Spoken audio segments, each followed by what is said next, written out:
Pero ang kategori ko Bin Laden. Ang kategori ko Bin Laden. Ang kategori ko Bin Laden. The most.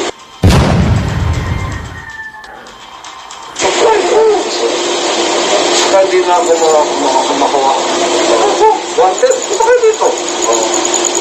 Warrant of arrest, share niyo. FBI mo kaya kayo. Patuloy din ako pumunta dito. Ay, hindi pwede. Kalukuhan lang yun. Para mapahiya lang ako. Halimbawa, invited ako doon. And I have to be extradited.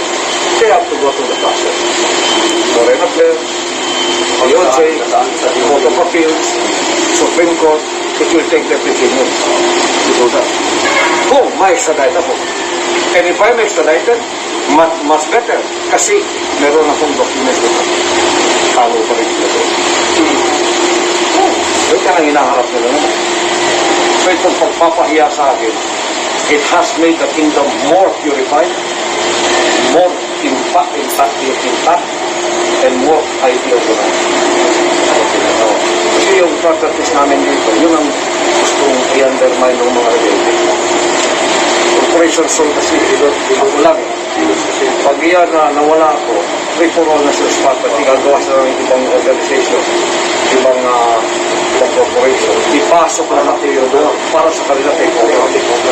Yung 9 subsidiaries namin ng mga businesses, construction, aviation, broadcasting,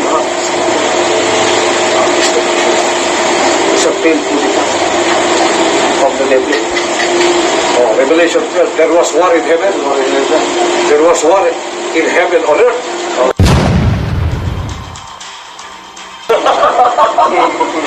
Paano natalo siya doon? Talo pa rin. Lalo na dito. Yan ang... Kaya ako tumatawa ako sa mga yung mga pagpahiya nila sa akin. Kahit ng Syria, 72 pages. Puro mga... Pero, commercial sex. Wala ko nakarinig ng commercial sex. Commercial sex. Hindi sabihin niya. Kahit ano nga ilagay niya eh. Para lang indictment ka. Para lang mapusasan ka. Yung minabasa ko doon na yung economic sabotage eh. Sisi mo rin yun. Di ba kayo, mga abogado man kayo? Pero hindi mo alam yung style ng Amerika?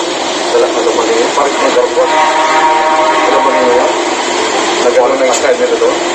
May ano na ako. Oo. Kangarupon. Actually, kangarupon. Parang FPA. Kaya tinikira ko lang. Parang si Satan, doon ang ginawa nila kay Satan. Gano'n. Talagang binilang na si Satan. Di ba? Ano lang yung detergent? Kinakita na siya eh. Pagkatapos, okay na. Pera na. 1 million ang namatay. The former Yugoslavia. 70 days, walang income bombardment. 42,000 ang pinatay nila dyan. Syria, 40,000 ang pinatay din ng civilian. Bomba, walang tigil. Hindi man lang mabomba kay spiritual na. Pero ang kategori ko Bin Laden. Ang kategori ko Bin Laden. Ang kategori ko Bin Laden. The most wanted by the FBI. Anong ginawa? Special hotline. Special hotline, dalawa. Ginawa talaga sa akin, para sa akin lang. Sabi ko, this is a badge of honor for me. The most powerful country in the world. Versus Apollo Karaoke Buloy. Ayaw ko pa ako sa rasyo.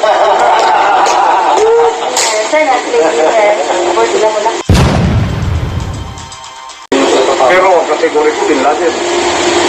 Ang kategori ko Bin Laden. Ang kategori ko Bin Laden. The most.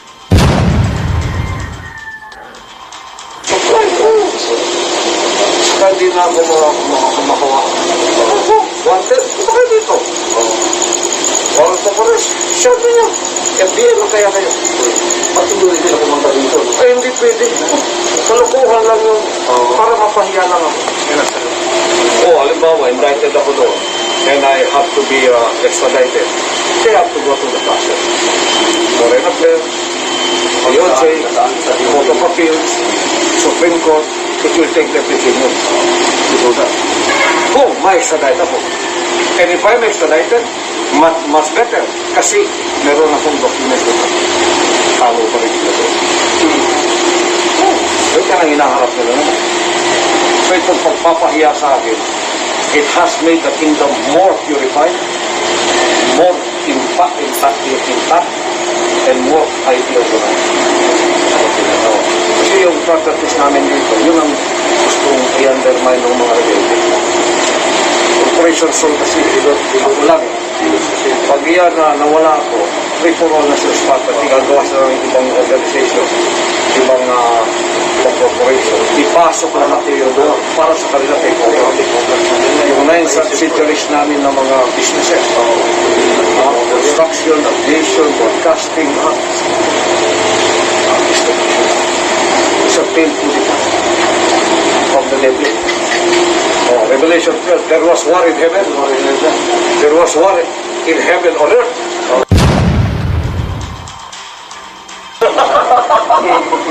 Paano natalo siya doon? Talo pa rin. Lalo na dito. Oo. Yan ang... Kaya ako tumatawa ako sa mga yung mga pagpahiya nila sa akin. Kahit ng Syria, 72 pages. Puro ko. Pero commercial sex. Wala ko nakarinig ng commercial sex. Commercial sex. Hindi sabihin yan. Kahit ano nga ilagay niya eh. Para lang indictment ka. Para lang mapusasan ka. Yung nabasa ko doon na yung economic sabotage si Pimuno yun. Oo. Ano Di ba kayo, mga abogado man kayo? Pero hindi mo alam yung style ng Amerika? Alam mo niyo? Parang mga garpon. Alam mo niyo yan? Nagano na yung style nila doon? May ano na ako. Oo. Kangarapon. Actually, kangarapon. Parang FFP. Kaya tinikira ko lang. Parang si Satan, doon ang ginawa nila kay Satan. Gano'n. Talagang biliran na si Satan. Di ba? Ano lang yung detergent? Kinakita na siya. Hindi ano. Pagkatapos, okay na. Pera na. 1 million ang namatay. The former Yugoslavia. 70 days, walang income bombardment. 42,000 ang pinatay nila dyan. Syria, 40,000 ang pinatay din ng civilian. Bomba, walang tigil. Hindi man lang mabomba kay spiritual na. Pero ang kategori ko, Bin Laden. Ang kategori ko, Bin Laden. Ang kategori ko, Bin Laden. The most wanted by the FBI. Anong ginawa? Special hotline. Special hotline, dalawa. Ginawa talaga Sa akin, para sa akin lang. Sabi ko, this is a badge of honor for me. The most powerful country in the world. Versus Apollo Karayoke Buloy. Ayaw ko pa ako sa rasyo.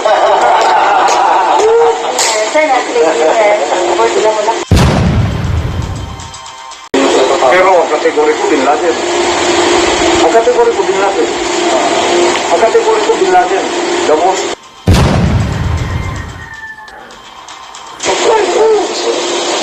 Saka hindi na ako makawa. Wanted, punta kayo dito. Warrant of arrest, show niyo. FBI mo kaya kayo. Patuloy din ako pumunta dito. Ay, hindi pwede. Kalukuhan lang yun. Para mapahiya lang ako. Halimbawa, indicted ako doon. And I have to be extradited. They have to go to the process. Foreign Affairs, IOJ, Court of Appeals, Supreme Court, it will take the decision to do that. Kung ma-extradite ako. And if I'm extradited, much better. Kasi meron akong documents doon. Talo pa rin sila doon. Yun ka nang hinaharap nila naman. So itong pagpapahiya sa akin, it has made the kingdom more purified, more intact, and more idealized. Kasi yung practice namin dito, yun ang gustong i-undermine ng mga rebelde. Corporation soul kasi, ako lang.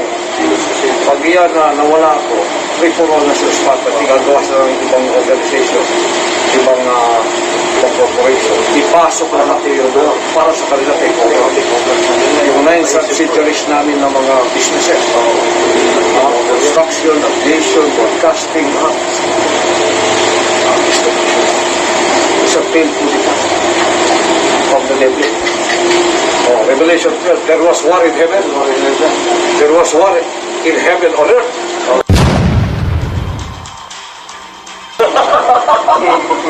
Paano natalo siya doon? Lalo na dito. Oo. Yan ang, kaya ako tumatawa ako sa mga yung mga pagpahiya nila sa akin. Kahit ng Silvia, 72 pages. Puro ko. Pero commercial sex. Wala ko nakarinig ng commercial sex. Commercial sex. Ano ibig sabihin yan? Kahit ano nga ilagay niya eh. Para lang indictment ka. Para lang mapusasan ka. Yung may nabasa ko doon na yung economic sabotage si Pimuno yun. Oo. Ano Di nagkaroon? ba kayo, mga abogado man kayo? Pero hindi niyo alam yung style ng Amerika? Alam mo niyo? Parang mga garpon. Alam mo niyo yan? Nagkaroon na yung style nila doon? May ano na ako. Oo. Kangarapon. Actually, kangarapon. Parang FPA. Oo, kaya tinikira ko lang. Parang si Satan, doon ang ginawa nila kay Satan. Gano'n. Talang binilang na si Di Satan. ba? Ano lang yung detergent? Oo. Kinakita ni siya. Hindi ano. Pagkatapos, okay na. Pera na. 1 million ang namatay. The former Yugoslavia. 70 days, walang income bombardment. 42,000 ang pinatay nila dyan. Syria, 40,000 ang pinatay din. Civilian. Bomba, walang tigil. Hindi man lang mabomba kay spiritual na. Pero ang kategori ko, Bin Laden. Ang kategori ko, Bin Laden. Ang kategori ko, Bin Laden. The most wanted by the FBI. Anong ginawa? Special hotline. Special hotline, dalawa. Oo, ginawa talaga Sa akin, para sa akin lang. Sabi ko, this is a badge of honor for me. The most powerful country in the world. Versus Apollo Karayoke Buloy. Power ito sila. Power ito pa ako sa rasyo. Sir, sila mo lang. Pero ang kategori ko, Bin Laden. Ang kategori ko, Bin Laden. Ang kategori ko, Bin Laden. The most...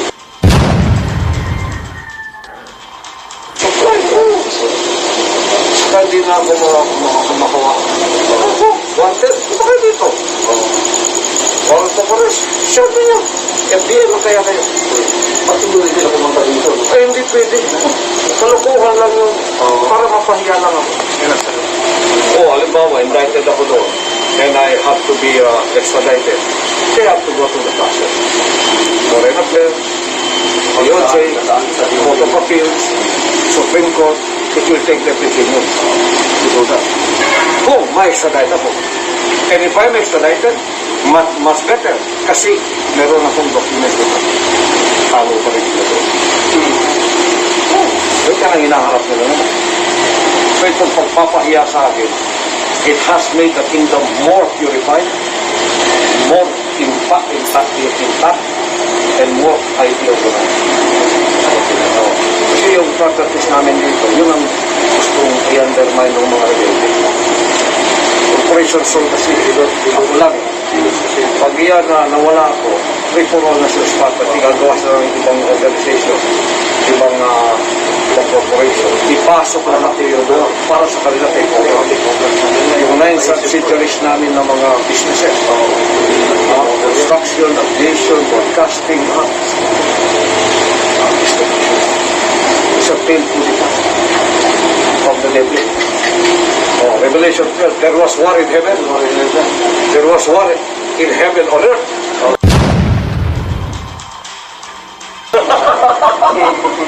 Paano natalo siya doon? Talo pa rin. Lalo na dito. Oo. Yan ang... Kaya ako tumatawa ako sa mga yung mga pagpahiya nila sa akin. Kahit ng Silvia, 72 pages. Puro ko. Pero commercial sex. Wala ko nakarinig ng commercial sex. Commercial sex. Ano ibig sabihin yan? Kahit ano nga ilagay niya eh. Para lang indictment ka. Para lang mapusasan ka. Yung may nabasa ko doon na yung economic sabotage si Pimuno yun. Oo. Ano Di nagkaroon? ba kayo, mga abogado man kayo? Pero hindi niyo alam yung style ng Amerika? Alam mo niyo? Parang mga garpon. Alam mo niyo yan? Nagkaroon na yung style nila doon? May ano na ako. Oo. Kangarapon. Actually, kangarapon. Parang FPA.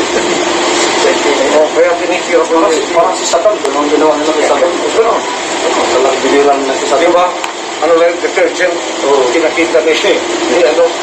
Pagkatapos, okay na, pera na. 1 million ang namatay.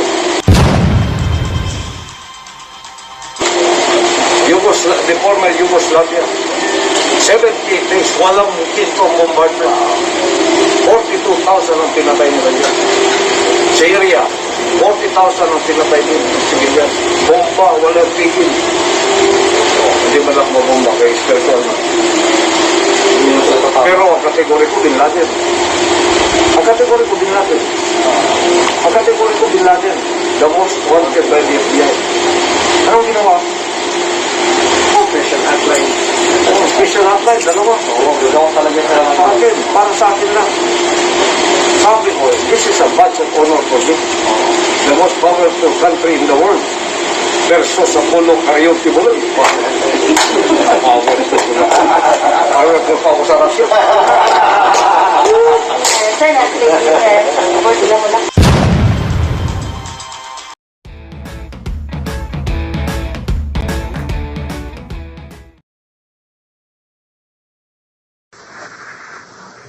Ang makagamit sa inyo ang anak lang. Walay lain, mao na ikabubuton niya. Ikaw, pani, may number 1 niya. Pag gilapas ni mo, imong gilapastangan ang balaod. At yun kang ulay ko kaluoy, pinagi sa duha o tulo ka saksi. Nabingwit na satanas dire. Gapakita sila sa inyo sa internet, malipayon sila, no? Ganong gapakita pa man sila diyang malipayon sila. Kay dili sila malipayon. Kato sila, gukuro na ko to. Abinlag, tapos na ko sa ila. Pabayaron ko sila tanan. Kay naiutang sila sa ministry nako. Naiutang sila sa kingdom. Mubayad to sila madali, madugay. It will take 5 years, it will take 10 years. It does not matter. Basta nakatutok sa ilang angel of death. When the opportunity presents itself, patay sila. Pila nakapastoral lang naigo nga tapad sa kuwa. Iya pa ninyo. Di man niya ko mapasakitan, membro-membro lang. Pagka nakig-contact kag lalaki diha, nakig-sex ka na sa iya. Ihatag mo na yung kaugalingon sa iya. Pag sa internet, nag I love you ka na, ihatag mo na yung kaugalingon sa iya. Dato ko, nagsali ko sa imo, ihatag na akong gugman ako sa imo, gitraidor ko nimo. Driver, gitraidor ko nimo. Kung sa'yo akong buhaton. Dato ko, para mabawi akong dungo kung sa'yo akong buhaton. Ikaw ugang driver, patyon ta ka. Siguraduon na ako, mamatay mo doon. Dito pa ako makabawi sa akong dungo. Mabita ang Muslim, doon ay honor killing. Dili na mo katalikod ang ministry. Hindi mo mga matay. Pero yung pagtuo, pwede mo matalikod. Ginana kay gusto ninyo matalikod. Sulod daw mo PA, be. Bisang kadre ka lang, sulod ka PA. Pagka naka-lecture na kagkapila sa ilaha, di ka nakagawas. Pag nigawas ka, bukurong ka, patyon ka.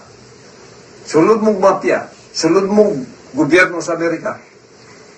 Pag gipasulod ka diya sa ilang CIA, gipasulod ka sa ilang FBI, gipasulod ka sa ilang NSA, nakabalo na ka sa ubang mga confidential diya. Tapos kalit-kalit mo talikod ka, di ka kukuron. Inani ang commitment na ako sa inyo. Wala na'y makatalikod sa inyo. Wala na'y makatalikod sa inyo. Wala na'y pwede mo traidor sa inyo. Pag nag-traidor mo, na'y magukod sa inyo. Patay jud mo dito. Kapahamakan ang inyong giyantuan. I-implement ko natin na. Anong hunahunaan ninyo na ba? Pakalaluman ninyo ang pangunahunaan ninyo sa ministry na ako. May pamilya mo, ikaw pa ni, may inahan ka din, may isuon ka. Katuwing isuon ni mo, pati lang imo isuon sa gawas. Kung doon natanan, wala ibili na na. Inana kalalumang commitment na ito diri. Pero nakik-communicate mong lalaki, pagkatapos mag-report mo sa kuwa diri. Samtang niya mo sa akong balay, ang gusto na ako diri, may yung tumanon. Dili mo pwedeng mutuman diri sa gusto ninyo, nga dili na ako gusto. Kapuyon kung magyud ang animal, anak putang satanas diri ba? May ibog ko ng mga muros, ng mga Muslim. Na yung mga babae sila magpa-prostitute sa ilang mga warriors. Para mawala ang stress. Hinan ako ang iyong weakness sa lalaki. Ilabay ninyo na kaya di na nakabubutol sa mahan. Kaya gi mo na mong pastoral para sa anak lang mo.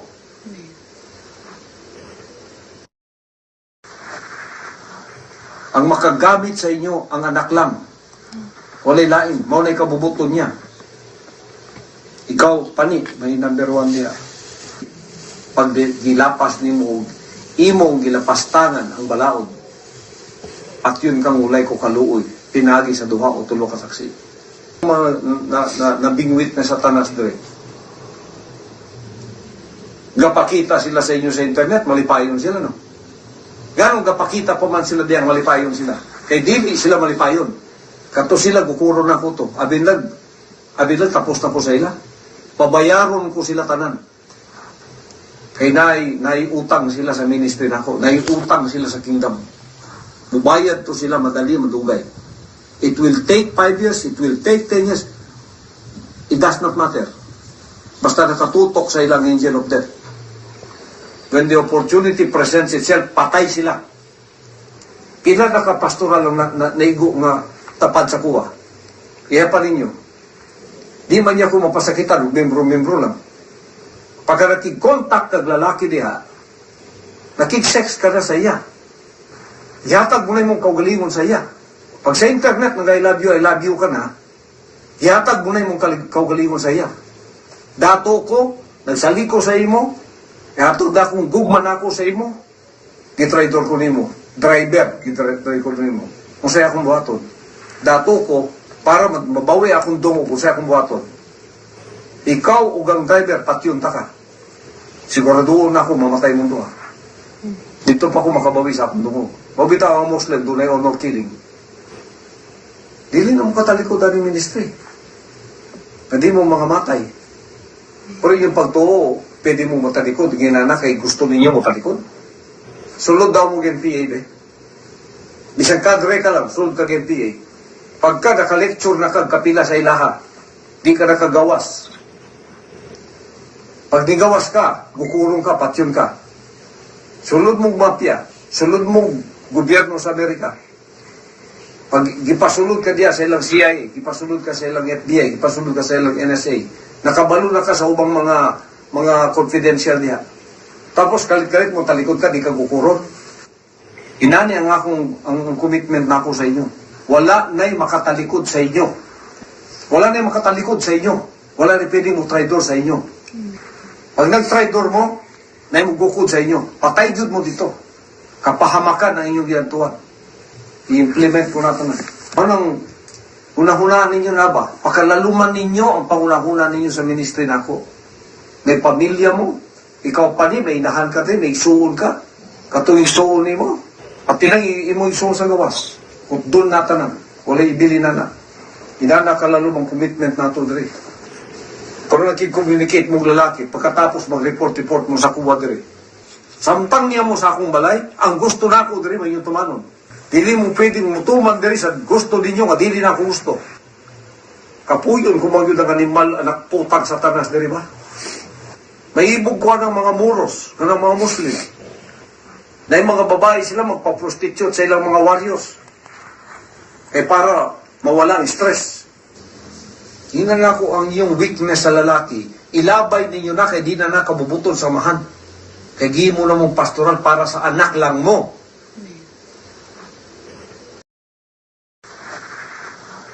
Ang makagamit sa inyo, ang anak lang.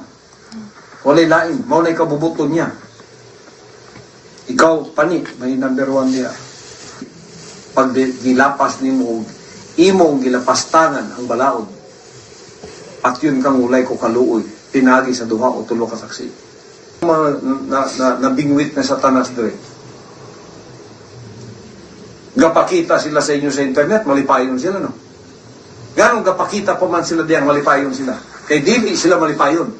Kato sila gukuro na ko to. Abinlag tapos na po sa ila. Pabayaron ko sila tanan. Kay naiutang sila sa ministry nako. Naiutang sila sa kingdom. Mubayad to sila madali, madugay. It will take 5 years, it will take 10 years. It does not matter. Basta nakatutok sa ilang angel of death. When the opportunity presents itself, patay sila. Pila nakapastoral lang naigo nga tapad sa kuwa. Iya pa ninyo. Di man niya ko mapasakitan, membro-membro lang. Pagka nakik-contact kag lalaki diha, nakik-sex ka na sa iya. Ihatag mo na yung kaugalingon sa iya. Pag sa internet, I love you ka na, ihatag mo na yung kaugalingon sa iya. Dato ko, nagsali ko sa imo, ihatag na akong gugman ako sa imo, gitraidor ko nimo. Driver, gitraidor ko nimo. Kung sa'yo akong buhaton. Dato ko, para mabawi akong dungo kung sa'yo akong buhaton. Ikaw ugang driver, patyon ta ka. Siguraduon na ako, mamatay mo doon. Dito pa ako makabawi sa akong dungo. Mabitaw ang Muslim, doon ay honor killing. Dili na mo katalikod ang ministry. Hindi mo mga matay. Pero yung pagtuo, pwede mo matalikod. Ginana kay gusto ninyo matalikod. Sulod daw mo NPA, be. Bisang kadre ka lang, sulod ka NPA. Pagka naka-lecture na kagkapila sa ilaha, di ka nakagawas. Pag di gawas ka, bukurong ka, patyon ka. Sulod mong mafia, sulod mong gobyerno sa Amerika. Pag gipasulod ka diya sa ilang CIA, gipasulod ka sa ilang FBI, gipasulod ka sa ilang NSA, nakabalo na ka sa ubang mga confidential niya. Tapos kalit-kalit mo talikod ka, di ka bukuron. Inani ang commitment na ako sa inyo. Wala na'y makatalikod sa inyo. Wala na'y makatalikod sa inyo. Wala na'y pwede mo traidor sa inyo. Pag nag-traidor mo, na'y magukod sa inyo. Patay jud mo dito. Kapahamakan ang inyong giyantuan. I-implement ko natin na. Anong hunahunaan ninyo na ba? Pakalaluman ninyo ang pangunahunaan ninyo sa ministry na ako. May pamilya mo. Ikaw pa ni, may inahan ka din, may isuon ka. Katuwing isuon ni mo. Pati lang imo isuon sa gawas. Kung doon natanan, wala ibili na na. Inana kalalo ang commitment nato diri. Pero nakik-communicate mong lalaki, pagkatapos mag-report mo sa kuwa diri. Samtang niya mo sa akong balay, ang gusto na ako diri, may yung tumanon. Dili mo pwedeng mutuman diri sa gusto ninyo, nga dili na ako gusto. Kapuyon kung magyud ang animal, anak putang satanas diri ba? May ibog ko ng mga muros, ng mga Muslim. Na yung mga babae sila magpa-prostitute sa ilang mga warriors. Para mawala ang stress. Tingnan na ko ang iyong weakness sa lalaki. Ilabay ninyo na kay di na nakabubutol sa mahan. Kay gi mo na mong pastoral para sa anak lang mo. Hi all, this is Arlene Stone, the Braveheart Stone. Today I am going to talk about the Upper Six or the Heaven Restored in Tamayong, Davao City. Nakikita po natin na yung Tamayong po or Heaven Restored na sinasabi po nila ay parang langit, parang heaven. It's well manicured landscape. Pero sasabihin ko po sa inyo, ang buhay po ng mga workers na pinapadala doon ay isang impyerno. And this is why. Sa mga workers po na kapag sila po ay ready to be punished, pinapadala po sila doon sa Upper Six o kaya sa Heaven Restored sa Tamayong para doon po sila magsiserve sa kanilang punishment. Ngayon, let's talk about the punishment. Punishment in the name of punishment, but actually it is a torture. Bakit? Kasi ganito po ang nangyayari sa mga workers na pinapadala po doon sa Upper Six o kaya sa Heaven Restored. So una po, pinapalo po sila. They are whipped with paddles. Yung parang yung parang bugsay, kung sa Bisaya pa, bugsay sa bangka or paddle, yan po ang ginagamit to whip them. Tsaka yung nagwi-whip po sa kanila now are ministers.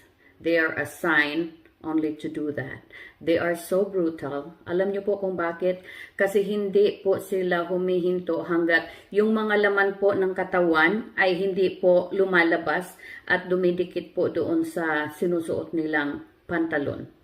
So, pagkatapos po ng whipping, hindi na po nahuhubad yung kanilang mga suot.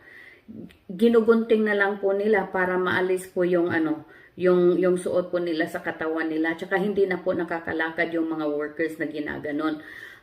They are carried.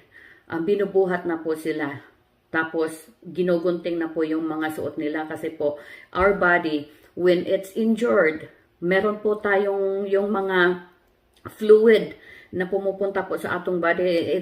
Yan po ang natural reaction ng ating katawan. So, yun po ang mga nangyayari sa kanila. Pagkatapos po silang napalo, they will execute the fasting na po. Yung dry fast at saka yung walang pagkain, saka walang tubig, walang liquid.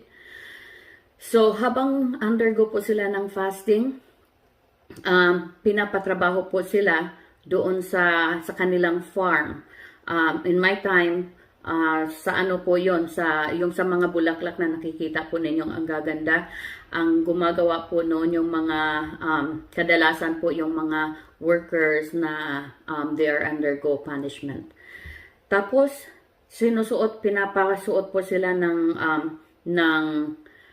orange na suot po na may nakalagay serpent seed.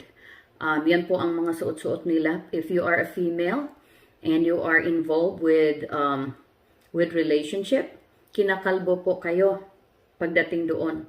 Kalbo kayo, you are whipped, nagpa-fasting kayo, who knows how long, kasi may iba po na it goes all the way to 2 months, 3 months. May break po in between yun. Pero ang duration po ng punishment is so long. Tapos yung panligo po nila na tubig is ice cold water. Tsaka yung ano po, yung hinihigaan po nila ay parang ano, yung nakahiga po sila sa semento, tsaka yung ano lang, very thin, tawag nito, parang thin carton. Yun po ang ano nila, ang condition nila. Tapos po, after 3 days, they are being whipped again. Enough for the wound to heal a little bit, but not completely healed. Pinapalo po sila agad. Yan po ang totoong buhay ng mga workers na pinapadala po doon sa Upper 6 o kaya Heaven Restored. Talagang hindi po heaven. Sinasabi po nila na yan po ay extension ng langit. Sa buhay po ng mga workers na pinapadala po doon, extension po yan ng impyerno. Kasi impyerno po ang buhay ng mga workers na pinapadala doon. Now, let me talk about my friend. Very close friend. She's like a sister to me. Magkasabay po kaming nag-worker. Magkasabay po kaming nag-full-time noong 1992. Siya po ay na-assign doon sa Tamayong. She wasn't punished. Meron kasing restaurant ang Tamayong na, o yung Upper 6. Meron na pong restaurant doon. Doon po siya na-assign. And she was bleeding for few weeks po. They were ignored. Wala po, hindi po sila dinala sa doktor para matingnan until she collapsed. And she reached out to me. Pinadalhan ko po siya ng pera. I have all the proof of the money I sent to her. Pinadalhan ko po siya ng pera para po she can seek the doctor. So, nung pumunta na po siya sa doktor, ang sabi po sa kanya, meron po siya ni stage 3 ovarian cancer. Nung bumalik po siya sa Tamayong or sa Upper 6 po or sa Heaven Restored, ang sabi po sa kanya, hihintayin na lang daw po yung the will of the Father. That means po hahayaan na po siyang mamatay. Without any medication, I understand lahat naman po tayo namamatay. Pero ang ganun po na paraan, 28 years po siya nanilbihan bilang isang worker po ni Kibuloy. Pero hindi po nila kayang maipadala sa ospital ang mga workers na nagkakasakit po doon. Meron, as I speak right now, meron pong mga tao, may mga workers po doon na 4 years na po na may sakit. Humihingi na po sila ng tulong to take them to the doctor, pero hindi po nangyayari yan. Umiiyak na po yung mga matatanda po doon. Ang pinapakita po ni Kibuloy at saka yung SMNI that they are very giving person, they are generous person. That's all propaganda po. And I'm doing this, I'm not making any money, not even a dime. I'm doing this because I care. I care about the people. So, So madaling salita po, yung kaibigan ko, I was sending her money kahit po sa pagkain niya. Marami po silang nagkasakit doon at nilagay po sila sa isang mobile home. Doon po ang lahat ng mga nagkakasakit. Yung pinapadala ko po sa kanya was intended just for her. Pero ang nangyayari po, my friends share that to everybody. So every time po na nagkaroon po siya ng treatment, kasi I told her to seek for second opinion. Now, when she seek the second opinion po, sabi po ng isang doktor na kayang operahan yung ovary niya, tinanggal po lahat. But she have to undergo for treatment like chemotherapy at saka radiation po. Every time pumupunta po siya sa radiation, pinapadalhan ko po siya ng pera because they don't give them money for their medicine and for the food. So, ang nangyayari po, kapag umuwi po siya, I still have the text with me. Sinasabi po niya lahat kung ano po mga experiences niya hanggang namatay po siya because she can't take it anymore. Hindi po enough yung napapadala ko sa kanyang pera kasi, you know, I also have responsibility here in the US and my family in the Philippines. So, kung ano lang po yung nakayanan kong maipadala sa kanya, she shared it with everyone that lives with her or who lives with her. So, sa madaling salita po, namatay po yung kaibigan ko na worker po ni Kibuloy by the name of Lilibet de los Reyes po. Namatay po siya sa sakit. She was in pain when she died kasi walang gamot. Every treatment po niya, umuwi siya, nagbubungkal pa kasi yung gulay, nagtatanim pa po siya ng gulay para may makain lang po. Ganon po ang buhay sa Tamayong o sa Heaven Restored. Pag kayo po ay naipadala doon either punishment or may sakit po kayo. So ngayon po, let's talk about sa Sauyo Mansion. Alam niyo po, umuwi po ako ng Pilipinas, galing dito sa US, I went back para mag-vacation. I was connected again with the kingdom at that time, so doon po ako tumuloy sa Sauyo. Nung time na po yun, I think that was early 2010, something like that. Meron pong mga teenagers na they fell in love with, because that's normal, right? 7.4 billion people in the world, they think it's normal to have a relationship when you're single. But in the kingdom po, nilalagyan po nila ng maling kahulugan. So, to make the story short po, itong 4 na lalaki po, they fell in love with a woman. And they went through punishment kasi bawal daw po. 17 years old ang mga ito.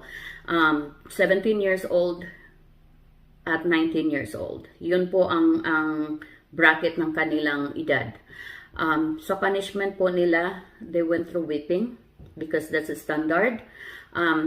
In my next video po, sasabihin ko po sa inyo kung sino-sino po yung mga ministers na nag-i-execute po ng mga punishment na ganito na when Pastor Kibuloy gave them the order to punish these workers, they pinapasubraan po nila yung punishment hanggang ang mga workers po parang para silang pumapatay ng snake. Parang ganun po ang nangyayari. So itong 4 na workers po na lalaki, they were whipped, tapos they went through fasting, dry fast, at saka wala po silang solid and liquid. While doing this punishment po, they were asked or ordered na umakyat po sa water tower ng Sauyo. They don't have any safety gear, safety equipment, kasi they don't care about people's life po sa compound ni Kibuloy. Si Kibuloy doesn't care about people's life. All he care about is what he can get from people. Okay? So I am telling this because this is true. So all he care about is what you can give. That's what he told us. What you can give to the kingdom. Basically what you can give to him. What can you offer? Either you offer your body, you offer your strength, you offer your whole life, you offer every resources you have. So yan po ang importante kay Kibuloy, but he doesn't care about your life, about people's life. So ang nangyari po, itong apat na teenager po umakyat po sa water tower. Alam niyo naman po kung gaano kainit dyan sa Pilipinas. Ang water tower is a very hot kasi metal yan eh. So habang nagpipintura po sila sa taas, nahilo po, nahulog, bumagsak po sila. Yung katawan po nila durog. Patay silang lahat. I don't know kung yung family nila ay alam kung ano po ang nangyari sa mga batang ito. But, ganon po ang nangyari sa kanila. At ang sabi po ng mga workers doon, habang nandoon po ako, sabi nila, gitugyan daw sa yawa. Or God permitted this to happen because they have devil in them. So ganon po ang mentality nila, ganon po sila. They are worse than you can imagine. Ganon po ang pamamaraan ni Kibuloy. Hindi po kayo, kung kayo po ipapasok doon, that's a dead end. Kasi meron po silang, to me it's like they have an empty hole. Na kahit ano po ang gawin yung pagpapatunay sa paglilingkod ninyo, it's not enough. Okay? So, yan po ang naging sitwasyon. Now, ngayon po, alam ko marami ang mga workers na gustong lumabas. Dumating po sa akin itong information na meron pong nagpapaalam na gustong lumabas, pero they were detained. They are detained illegally. That is illegal. Okay? Wala pong workers na lumabas doon. Bihira kung meron man, very few na lumabas doon, nagpaalam at binigyan po sila at they went out freely. Hindi po ganyan doon. Ang hirap pong makalabas doon kay Kibuloy. Kailangan nyo pong umakyat ng pader. Sa akin, sa basis ko, kailangan ko pong umakyat ng pader. Hindi po free. Hindi ka po free na lumabas doon kay Kibuloy kasi lalo na kung meron ka pong mga alam sa mga nangyayari sa loob, they are going to punish you if you ask permission to leave until you come up with different decision. Ganun po ang sistema doon. So, sana naman po matulungan po natin itong mga workers na gusto nang lumabas na nakadetain pa rin po sa poder ni Kibuloy. May mga workers po doon na may mga sakit, hindi po napapadala sa hospital o hindi man po nabibigyan ng gamot or kahit po sa mga basic needs nila sa pagkain na masustansya, wala po. But look at what he's doing on TV. He's trying to show that he is a good man, but in fact, he is not. As you can see. So, right now, I am doing this and my sister is still there. Galit na galit yung sister ko sa akin and I understand. And so many people are also mad at me because of what I'm doing. But I tell you, prove me that there's one claim that I said it's not true. Because I will prove here on the social media na lahat ng sinasabi ko ay totoo. So I challenge you. Sinabi ko naman sa inyo, wag niyo akong subukan. You don't know my capacity. I was trained with the same person who trained you guys. And more. Because alam ko kung ano yung mga laro ninyo, kayong mga cyber warrior dyan, na mga bastos. I can also be bastos.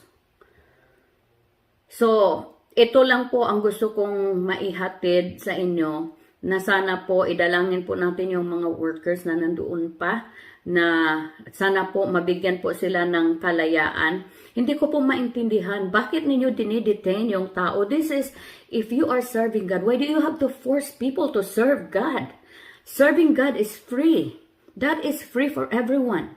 Bakit kailangan ninyong ipilit sa mga tao ang paglilingkod ninyo?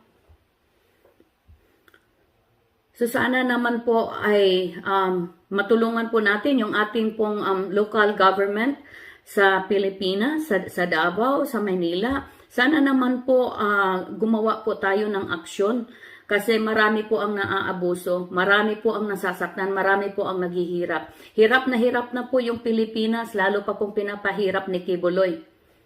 Yan po ang totoo. Salamat po sa mga nakikinig.